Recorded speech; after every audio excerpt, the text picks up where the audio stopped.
Oh, okay. He's okay. There's like a lip. It sticks down, so he's hanging out where it's up.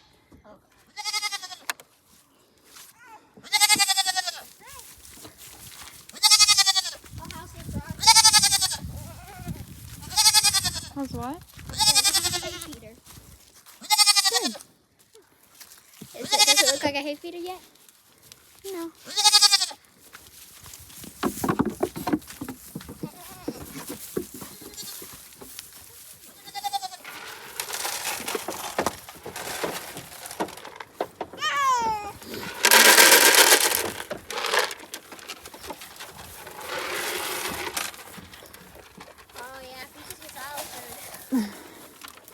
Peaches, you were smart to stay over there. Why are y'all fighting over one thing?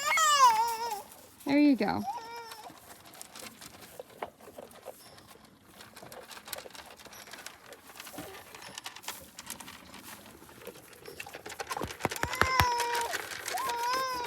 So since I'm back here getting minerals, I'll give you a quick little tour. This is the little utility room my husband built off the back of our tiny house, and it houses all of our utilities. So we have the batteries, the solar inverter, our tankless hot water heater that runs off propane. We've got our well pump here. This is the propane that runs to the stove, which is on the other side of the wall in the kitchen. We store extra propane tank back there. Oh, this also powers our heater. It, I guess, splits off. And then since it's sunny today and the batteries are charging up well, I'm able to do laundry. So laundry is going. I probably am only going to be able to wash and dry one load. And then my plan is to wash a load of towels, and then I'll hang them on our, I don't think you can see it, but we just have a clothesline over there, and they'll just dry in the sun today. If I do laundry too late in the day and run the dryer too late in the day, it drains a lot of the power from the house, and then it has a hard time recovering. So laundry is like the only thing we struggle with. Other than that, the batteries and the system can keep up with everything. It just seems that the dryer really takes a lot of power, which anything that runs heat, from what I understand, pulls a lot of power anyway. So if you're running, like if I'm running the Instant Pot, that pulls power from the solar and the batteries, so I have to time that well. And I've kind of just gotten away from using it. I've just simmer stuff on the stove, or if I'm canning, I'll can on the porch with a Camp Chef, which you've seen me do before. So yeah, there's a little impromptu solar. You can see the panels up on the porch roof, and those are what collects the power. We really could stand to buy one more battery, and we hope to in the future, and a couple more panels. It's just not in the budget right now. But if we can just be careful about what we're doing and pay attention, which we should be doing anyway, it's really not that bad. I know, I got you some minerals. You're out.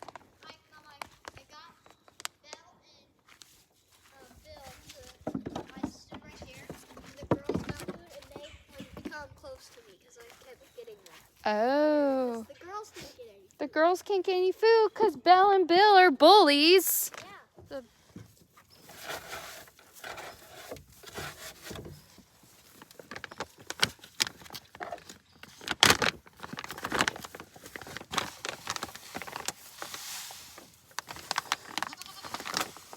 Haley.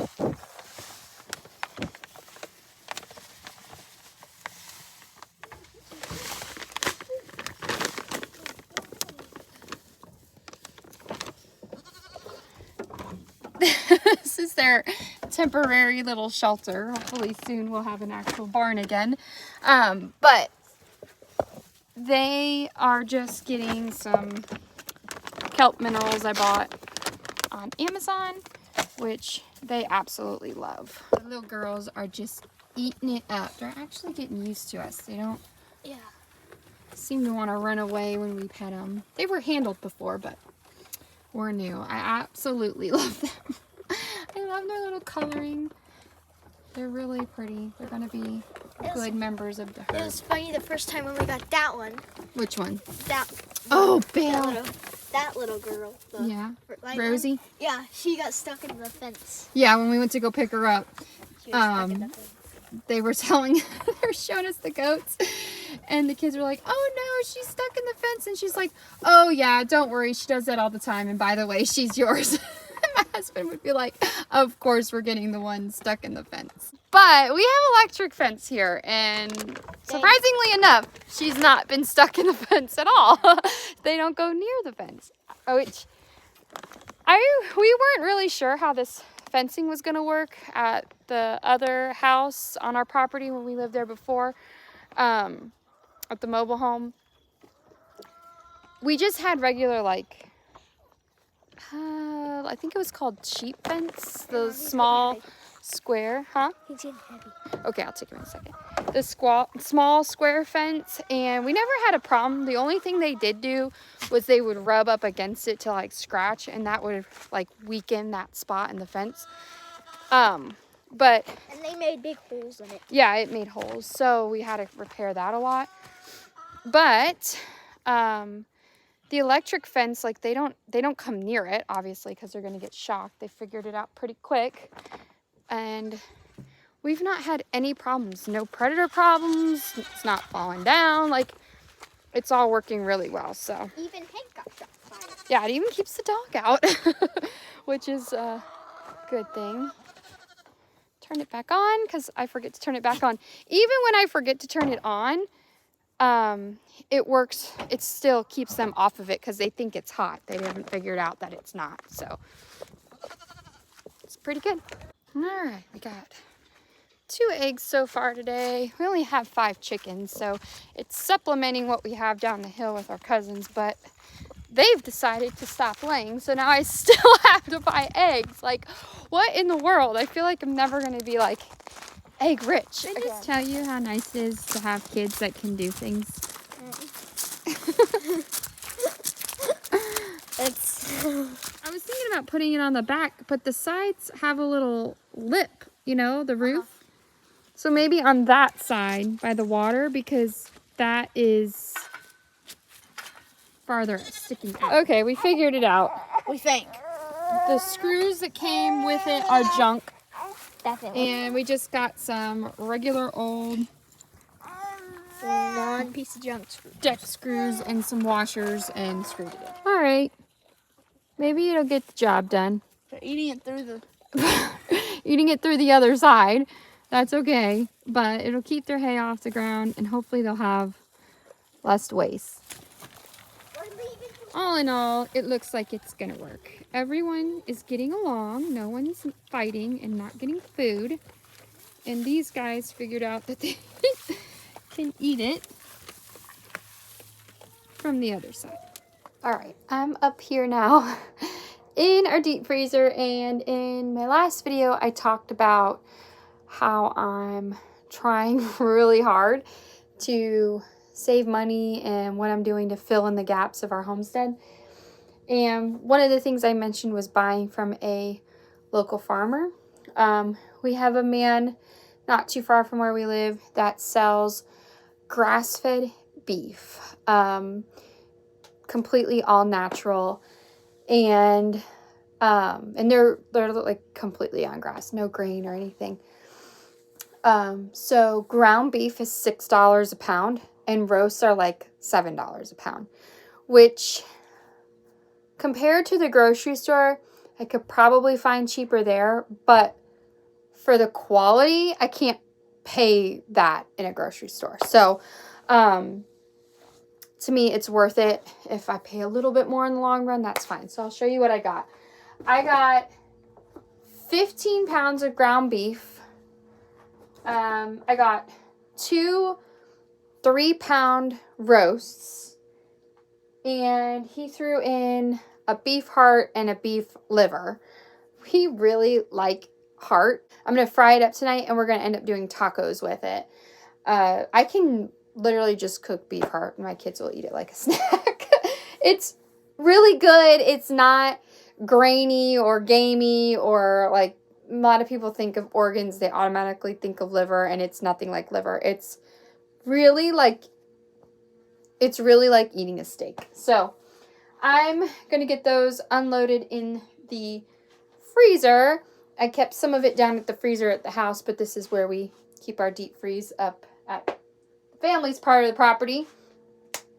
And I'm very excited. This will probably last us, the ground beef will probably last us 4 to 5 weeks. This is probably, I'm just going to say, a month's worth of ground beef. And I paid $130 for it. I don't feel like it's terrible because, like I said, I'm getting good quality. Now, our goal is to raise our own cow and butcher it. But we're not quite there yet. So, like I said, I'm filling in the gap.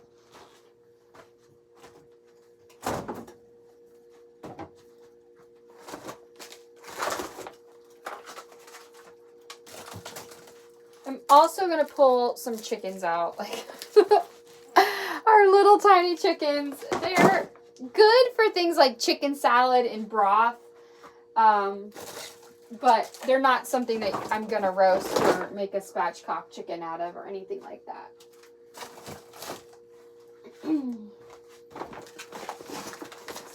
And I am going to pull a venison roast out.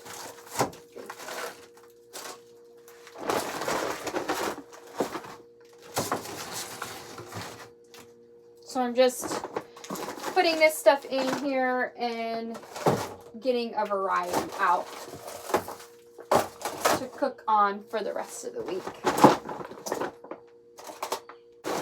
I mean, like, check out that color. It's just so good.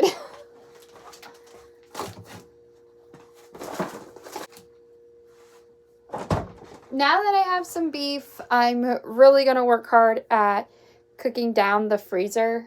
Deer season is here. We're in bow season.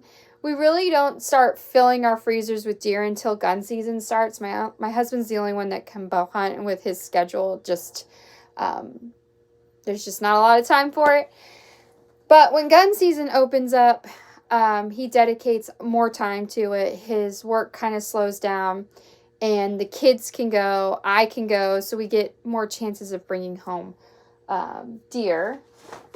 So that will be good and really helpful. So that is all for now. Thank you for watching. I hope you find these videos helpful. I hope you get something out of them. And yeah, that is it. May the Lord bless and keep you. Until next time.